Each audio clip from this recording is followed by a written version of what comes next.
Next is how do you calculate the average atomic मास। अब average atomic मास कैसे calculate करते हैं? एक्चुअली किसी भी एलिमेंट का एटॉमिक मास उसका एवरेज एटॉमिक मास होता है।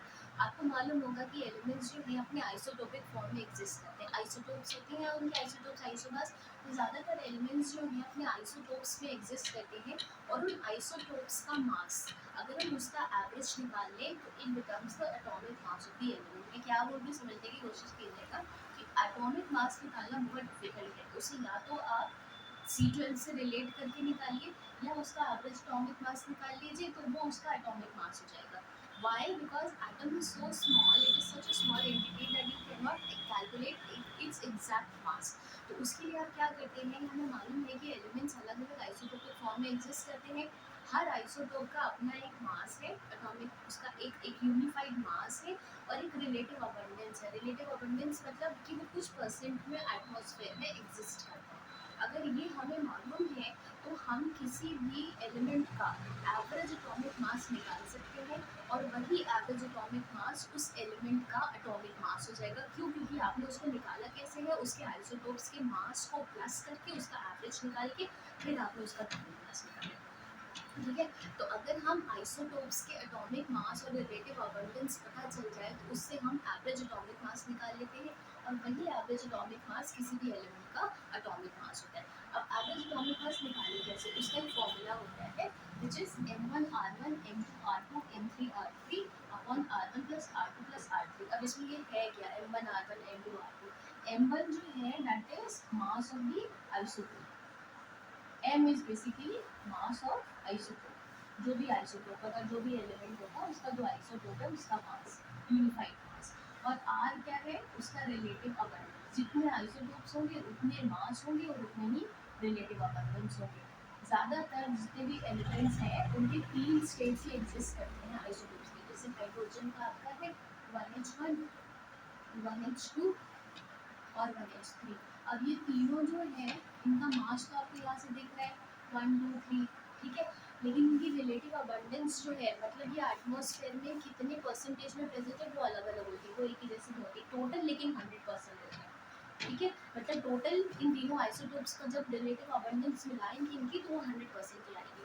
जैसे ऑक्सीजन का एग्जाम्पल लेके चलते हैं। ऑक्सीजन आपको पता है तीन स्टेट्स में एग्जिस्ट करती है, तीन आइसोटोपिक स्टेट्स है, A216, ये पहला आइसोटोप हो गया, A217 एंड A218।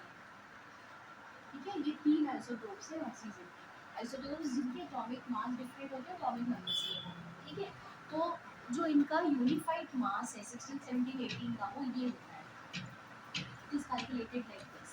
वो कैलकुलेट किया गया, ये भाई रिलेटिव एटॉमिक मास से कैलकुलेट किया गया। ठीक है, तो 15.99 16.99 17.99 ये क्या है, यूनिफाइड मास है किसके, तीन आइसोटोप्स के ऑक्सीजन के 16 17 18 जो तीन आइसोटोप्स होते हैं। तो आपके पास M1 M2 M3 आ गया। ठीक है, अब रिलेटिव अबंडेंस क्वेश्चन में दी होती है, जब न्यूमेरिकल आता है तो उसमें ऐसे ही दिया होता है कि आपको तीन आइसोटोप्स दिए होते हैं, उनके मास दिए होते हैं और उनकी रिलेटिव अबंडेंस दी होती है and they ask you to calculate the average atomic mass, calculate average atomic mass for oxygen.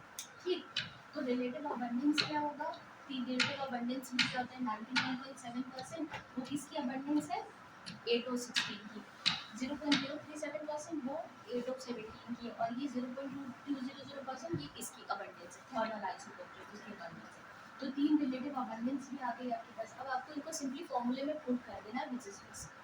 ठीक है, तो पहला 15.99 है, 15.99 मास, रिलेटिव अबंडेंस कितनी है 99.7। अच्छा, अब इन तीनों को प्लस करोगे तो 100% ही आएगा।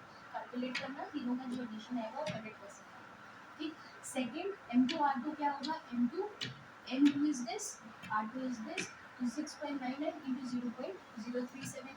और फिर M3 इज नॉट 17.99 और R3 कितना है 0.2। तो उसको जब आप इसको फॉर्मूले में पुट करेंगे और R1 R2 R3 से प्लस करोगे तो 100% आएगा, ये डिवाइडेड बाय 100। तो जो आंसर आता है इट इज 15.99 U और इसको जब राउंड ऑफ करोगे तो वो 16 U आता है। 15.999 आता है, 15.999 इसको राउंड ऑफ करके हम 16 लिखते हैं। इसीलिए आपने जब ऑक्सीजन लिखते हो तब 8 over 16 लिखते हैं। और क्योंकि ये सबसे ज़्यादा अबंडेंट आइसोटोप है ऑक्सीजन का, इसीलिए इसकी परसेंटेज भी सबसे ज़्यादा है 99.7%। ठीक है, तो इसीलिए जब हम एटॉमिक मास मेंशन करते हैं, अब एटॉमिक मास 16 है लेकिन आया कितना है 15.999, वो क्या है एवरेज एटॉमिक मास, उसको राउंड ऑफ करके हमने एटॉमिक मास बना। ठीक है, so this is how you calculate atomic mass. The atomic mass of an element is actually its average atomic mass, which is the average of the masses of isotopes divided by its relative abundance. ठीक है, जितने भी isotopes है उनका मास और उनके relative abundance को multiply करके उसको ऐड करके उसको डिवाइडेड बाय 100 कर दीजिए, तो जो वैल्यू आएगी that will be average atomic mass, and this only will be the atomic mass of an element. So this is how you calculate the average atomic mass. ठीक है, अब इसके बाद जो next है that is how will you calculate the molecular mass. How is molecular mass calculated? Molecular mass जो है it is the mass of a molecule.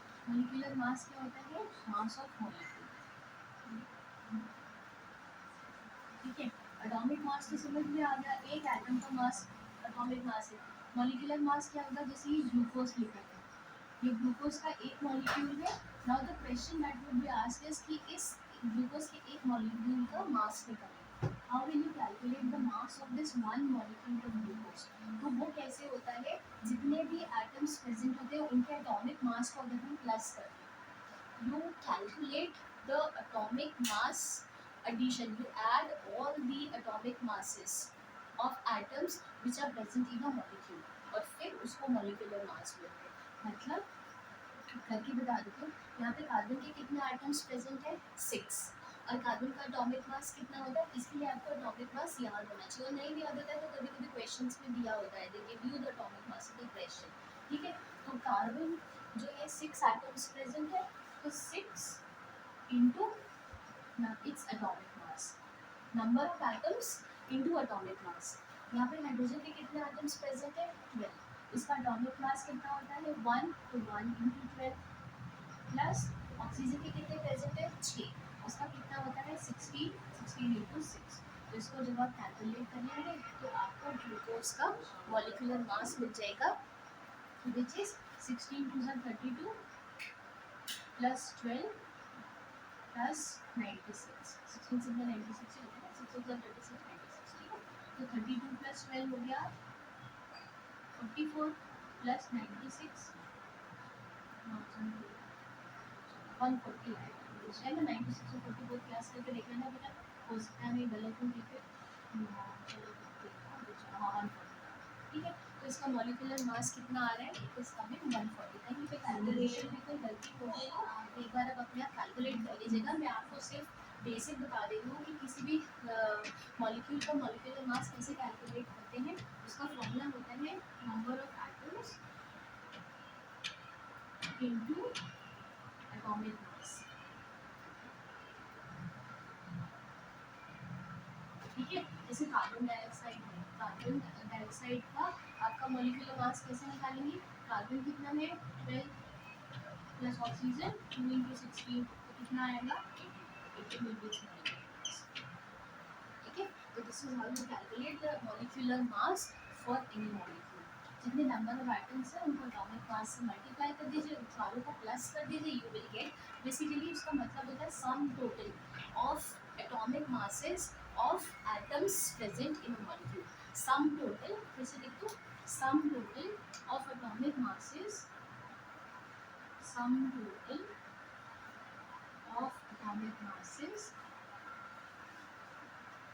sum total of atomic masses of atoms present in a molecule, present in a molecule, so this is how you calculate ये molecular mass का actually definition, ठीक है, ऐसे calculate fine.